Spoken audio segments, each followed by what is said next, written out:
en tant que gérant du bâtiment, vous devez d'avoir toujours un œil sur la rentabilité de vos chantiers.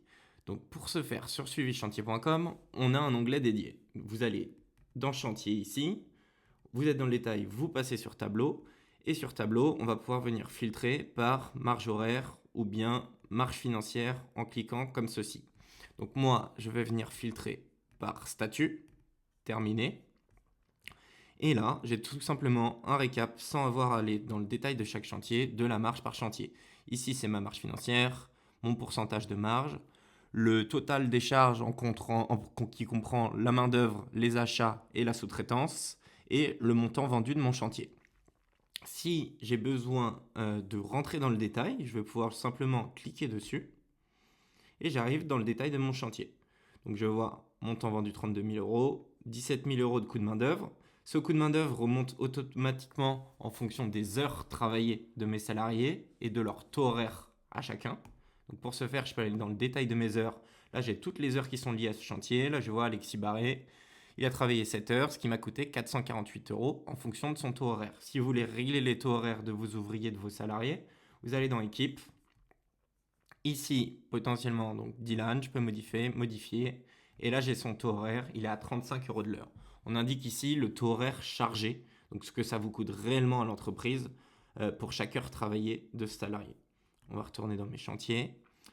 Maintenant, autre chose à savoir, c'est que si jamais là, par exemple, vous avez heures estimées non renseignées, c'est que tout simplement, on connaît le nombre d'heures travaillées, mais vous n'avez pas dit dans le chantier combien d'heures vous aviez estimé. Donc, vous avez juste à cliquer dessus. Vous allez dans Analyse. Et dans Analyse, vous serez dans Partage. En fait, vous passez en horaire. Et ici, vous allez pouvoir indiquer pour les différentes tâches combien d'heures vous aviez estimé. Donc là, moi, pour l'exemple, je vais mettre 40 heures ici, 20 heures là, 10 heures ici, 20 heures là, 10 heures là. Et celle-ci, on va laisser vide. C'est une fausse tâche. Je reviens en arrière. Ça va se mettre à jour. Et là, je vois que je suis donc à 9% de marge financière et 24% de marge horaire. J'ai 19 heures de gagné sur ce chantier. Même chose pour extension coiffure. Ici, ça ne me calcule pas ma marge, tout simplement parce que je n'ai pas indiqué le montant vendu du chantier. Donc là, j'ai juste à cliquer dessus et je peux dire j'ai vendu mon chantier 22 000 euros. Ça se recalcule. À partir de là, je vois que ok, c'était pas bon, donc je peux cliquer dans le détail. J'ai 42 000 euros de coût. Là, je vais pouvoir le modifier ici. Donc, c'est un compte de démo. Donc, c'est pour ça que je mets des données de démo. Donc là, j'ai à 5% de marge. Si je reviens, j'ai ma marge qui va se mettre à jour quand j'ai ce petit indicateur. Et donc, j'ai tous mes chantiers avec la marge financière. Je peux filtrer par date de début, date de fin si besoin. Et au moins, vous êtes serein, vous n'avez pas besoin de croiser le tableau Excel de la main-d'œuvre sur chaque chantier, le tableau Excel des achats, de la sous-traitance.